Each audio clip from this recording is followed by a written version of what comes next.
ঢাকা-চট্টগ্রাম মহাসড়কের সবচেয়ে ব্যস্ত ও গুরুত্বপূর্ণ এলাকা গৌরীপুর বাস স্ট্যান্ডের ফুটওভার ব্রিজটির দ্বিতীয় দফায় সংস্কার কাজ চলছে। মঙ্গলবার দিনব্যাপী এই ফুটওভার ব্রিজটির স্টিলের প্লেট ও সিঁড়ির ডেকিংগুলো মেরামত করা হয়। দীর্ঘদিন সরাজীর্ণ ছিদ্র হয়ে বিনষ্ট হয়ে পড়ায় ঝুঁকি নিয়ে পথচারী চলাচল করতেন। ফুটওভার ব্রিজটি প্রাথমিকভাবে সংস্কারের দাবি জানিয়ে আসছেন নিরাপদ সড়ক চাই দাউদকান্দি উপজেলা শাখা সহ পথচারী ও স্থানীয়রা। অবশেষে কুমিল্লার সড়ক ও জনপথ বিভাগ ঈদের আগ মুহূর্তে ফুটওভার ব্রিজের প্রাথমিক সংস্কার এবং সড়কের মাঝে লোহার গ্রিল দিয়ে ব্যারিকেড দেওয়া হচ্ছে। এর ফলে পথচারী ফুটওভার ব্রিজ ব্যবহারে বাধ্য হবে, একই সাথে দুর্ঘটনা কমে আসবে।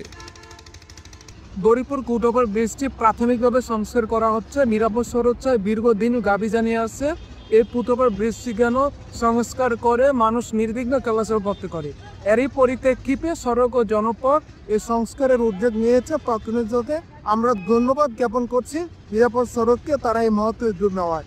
আর আমরা জেনেছি খুব শীঘ্রই এটা পুনরায় আরো নতুন করে সম্পূর্ণ ফুটওভার ব্রিজটি সংস্কার করা হবে। এনে উড ডিভাইডারে গ্রিল আছে আর এটাতে কিছু রিপেয়ারিং করে দিয়েছি। এটা বলতে আরো টেন্ডার হয়েছে, আপনার এখানে বড় ধরনের রিপেয়ারিং হবে, পুরাটাই রিপেয়ারিং হবে। এখন টেম্পোরারি নতুন ভাবে হ্যাঁ মোটামুটি সুন্দর করে এটা হবে, এটা উপরে গিয়ে হয়ে যাবে। আপনার এটা ভালোভাবে টেন্ডার হয়েছে। সূচনা community.tv বিনোদনের পাশাপাশি খবর।